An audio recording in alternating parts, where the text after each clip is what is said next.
Welcome to Impact OC, the only program showcasing the people and organizations shaping Orange County. With your host, Dawn Camber. Hello, I'm OC Talk Radio Public Affairs Director Dawn Camber with another great guest impacting our community in a positive way. Today I welcome Orange County Child Abuse Prevention Council member Catherine Hamill. The Orange County Child Abuse Prevention Council, referred to as CAPC, is convened by the nonprofit The Raise Foundation. Hamill is a previous recipient of the Raise Foundation's Champion of Children Award. Thank you, Catherine, for being on Impact OC. Oh my gosh, it's my pleasure. Thank you so much for having me. I'm so excited to be here today and chat with you. CAPC's is a role to collaboratively to work towards identifying opportunities to improve services and community support for the prevention, detection, and treatment of child abuse and neglect. How are you, as part of the council, able to accomplish these goals? You know, I came a part of the council through a longstanding relationship between the Raise Foundation and the Junior League of Orange County, who's been around in the community for over 65 years and has a premise of women building better communities. And I have had a huge passion for public affairs, advocacy, giving a voice to those who can't speak for themselves. And so when I was able to get interjected into the CAPC, I was ecstatic. You know, a lot of what we do is raising awareness. I mean, it's collaboratively. I've never seen any other organization out there be so wholly collective throughout the community. You know, on the CAPC, we are represented by Social Services Agency, the Community Care Licensing Area of the Social Services Agency, the OC Probation Department, CHOC. We have representation from the Boys and Girls Club of Anaheim, the American Academy of Pediatrics, the DA's office, the police, the various community members, the Department of Education, the Sheriff's Department, Public Defender. So you can see we are all here to protect and serve our children and our community and make it better. So a lot of what we're doing is, you know, engaging and looking at some of the hot topics of the time of what's going on. You know, we have the pandemic. So what are the things that are happening there, and how can we pivot? How can we help support our community and help those that are in need? A lot of what I got involved in first about child abuse was around human trafficking. And it's interesting too, because I'm not sure if you're aware, but January is Human Trafficking Awareness Month. And so that is an area that I've been very involved in. And through my work with the Junior League, I actually helped raise awareness and had some legislation passed to help victim services for those that were trafficked. And that's more of how I also got engaged with CAPC. But a lot of this is really is sharing the information, providing the resources for the community, and informing and educating those around us. Explain what child abuse is. Child abuse, a lot of people think of it as physical abuse, but it's not just physical abuse. It's looking at it from neglect. And, you know, child abuse is something that it spans all socioeconomic areas. It looks at things cross-culturally. You have things, you know, every part of society has it. So there is not, everyone experiences child abuse in their community. You know, in 2019, 2020, the Orange County Child Abuse Registry, here's where I'm gonna get a little technical, so I'm looking at my notes, that the registry received calls reporting abuse and neglect involving on average almost 3,000 children per month. That is phenomenal. That's crazy that we're looking at that. But it's alarming, but really what we're looking at is the community is looking out for our children. And so they're seeing something, they're saying something. And that's what we want, right? Like if there's something that is bothersome, something that is going on, it's letting somebody know. But really from those 3,000, about 145 of those created new dependency cases that were opened each month. So that meant there were people continuing to look out for those children. They're looking for the safety necessitated by the juvenile court involvement. And just to give more context, there were over 25,000 children who were victims of one or more child abuse allegation, and approximately 6% of these children entered the dependency system, which is like foster care and that sort of thing. So Unfortunately, 8 children died in Orange County from June 30th through July 1st from abuse. And it could be anything from 1 day old to 9 years old. The previous year, we had 5 children that died from that. So a lot of what we're looking at is to just raise awareness to help people to combat that. Are we talking about physical abuse or mental neglect? What kinds of abuse are we talking about? Be a little specific if you can. The majority of the abuse cases that we have in Orange County are neglect. So I believe it's about 75% of the cases. So it's children that are left unattended, children that are left to their own devices. There are other areas of abuse that we see. It's the verbal abuse, it's the mental abuse, it's the witnessing of domestic violence too. That can be very traumatic in there as well. And what can the public do to help organizations like the Raise Foundation to bring awareness to this so that we could put an end to it? I would say the number one thing that we can do right now is everyone, if they could pick up their phone, and if you're in a safe space, obviously if you're driving, not a good thing, but to put the the Orange County Registry phone number hotline into your phone. And I'm going to give you guys that number. I have it right here.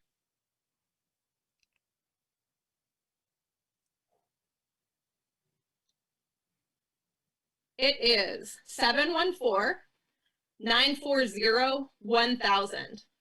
So that's easy for people to do. And the other thing that's important too, we do have a 1-800 number associated with that. It's 1-800-207-4464. So this is a 24-hour hotline. This is a great way to just share if you're seeing something to help out there. That's one thing. Some other ways that you can help out in the community is just being there to support the children and having conversations with the children. Maybe you're seeing that a child is really frustrated or feeling alone. We're all feeling alone in this pandemic, right? So they're feeling alone. Maybe set up a Zoom play date, for some of these kids, or the holidays. We just had the holidays, and it's the time where we could share and be with each other, but we had to stay apart. So it's keeping people engaged. It's writing notes to each other. It's developing those relationships and sharing and loving on our children. And understand there's a big campaign that you have. It's called Blue Ribbon Month. Explain that. I know the theme is Speak Up, Save a Child. Absolutely. So Blue Ribbon Month is in April, and we do stuff all month long. This is an opportunity for the community to really be engaged and intact, and everyone can really play a role. So what our children can do is we actually are having a youth art contest, and it's themed Keep Me Safe, Healthy, and Happy. And so the rules and entry forms are all online at theraisefoundation.org. But I'm going to show you guys what one of the winners was previously. So this was one of our ones from before, Keep Me Safe, Healthy, and Happy. And it just shows this is how this artist viewed themselves, as just wanted to be loved and surrounded with joy. So I take it children are educated on the responsibilities of adults to keep them safe. Explain what they're told to expect from adults, and if they don't get those from adults, what they should do to keep themselves safe. I think it's them understanding and knowing who their trusted adults are. I think that's a big part of it. They're getting some of this education in schools. We have a couple school districts that are employed in, that are going to be active in this. But a lot of it is the support throughout the community. The children can hear some of these inspiring stories, and really what we're going to do for the Blue Ribbon Month is going to be so much easier for everyone else to be engaged in and involved in. So this is the first time we're doing everything online, and hopefully we'll get to do something in person, but we're going to be doing we're going to have topical community issue forums that's going to be open. We're going to have some family fun days, trainings for people who work in the field and those that are related to children and families. We have a lot of speakers that are available for everyone. The cities, nonprofit service agencies, libraries. Libraries are a great place for children to learn more about this, and represent schools and places of worship are getting involved so that the activities can be posted and shared. One of the really cool things that we do too is we have a Pinwheel Garden. And this is to help everyone. It should not hurt to be a child, really, at the end of the day. It's another symbol during our awareness campaign to remind every child should be carefree. We're still working out all the details yet, and we're really hoping to have a lot of virtual gardens. So if you have any interest, please go to the Race Foundation website. Encourage the conversation with children, with Girl Scout troops, with other service groups, other student organizations that could be engaged. Schools, it would be great to have more of the gardens. I know a lot of cities are getting involved too, and they're going to have a Pinwheel Garden. There's often even CASA in Orange County. They do a huge Pinwheel Garden at Fashion Island too. So it's really a great way to be part of it. The thing is for the children, for the campaign, is we want to see them, we want to see their creativity, we want to see their love, we want to see them feeling empowered to speak up about their experiences, so they do feel safer, healthier and happier. What happens when a person has been abused as a child and they grow up to be an adult? It's really traumatic. It's something that's pretty impactful, and there's actually there's a lot of toxic stress behind it. And what you can see is something through a test called adverse childhood experiences, easily referred to as ACEs. And it really disrupts healthy child development.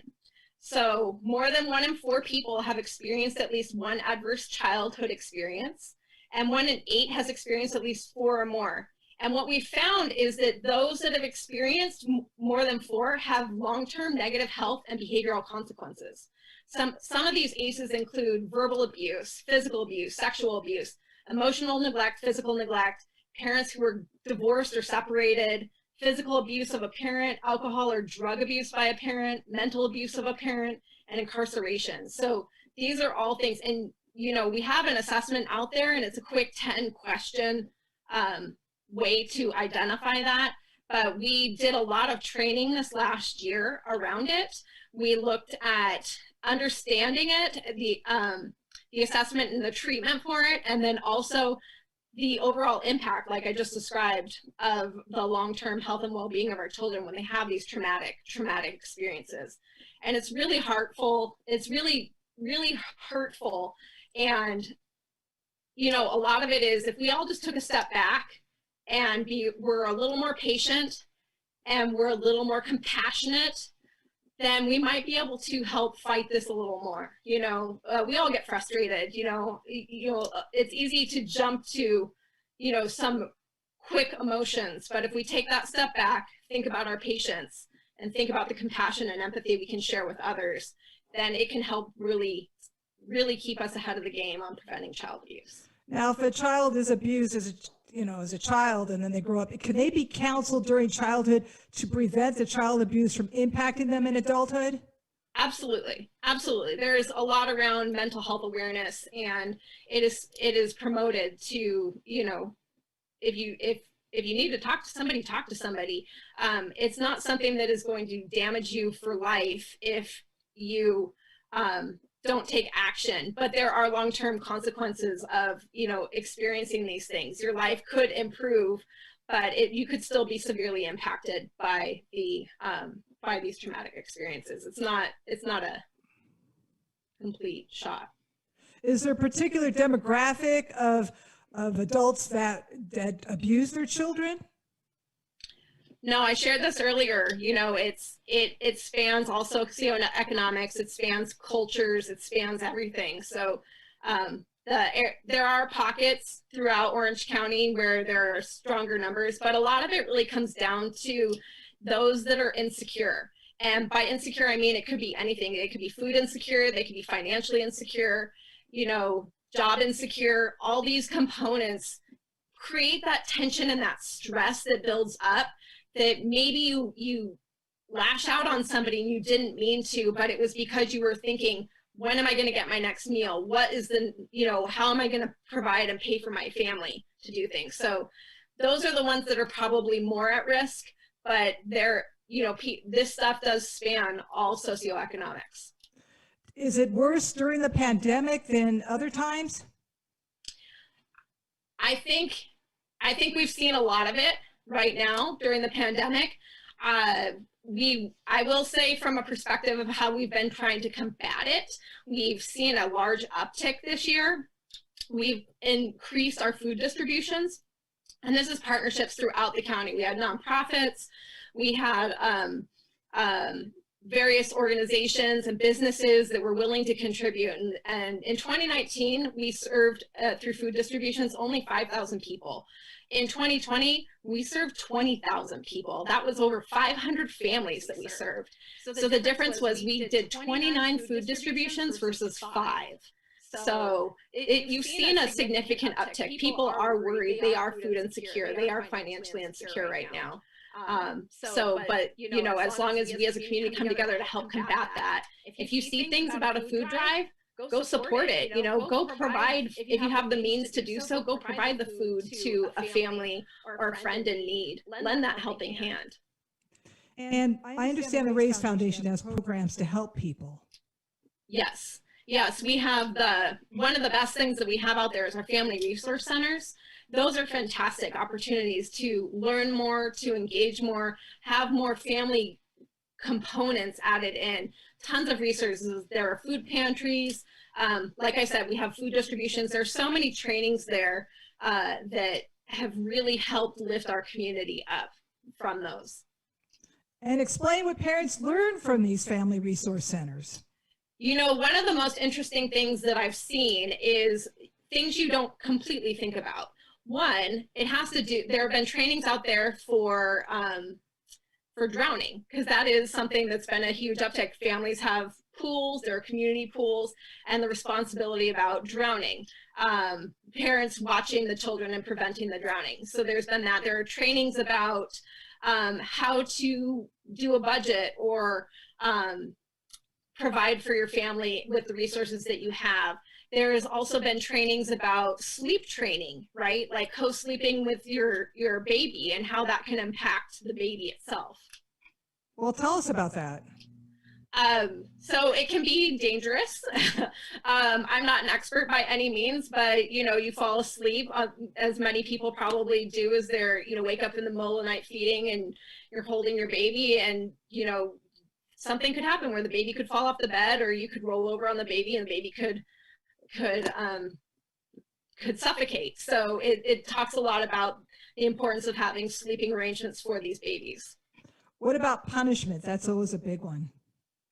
I think I am not an expert by any means, but there is, when you say punishment, what do you mean? I mean, people hitting kids if they do bad. What is a good way to punish your kid if they do bad? And invariably they do bad. Yes, we provide trainings on things like that to help, but a lot of that, like I said, comes from some of that insecurity or that frustration, right?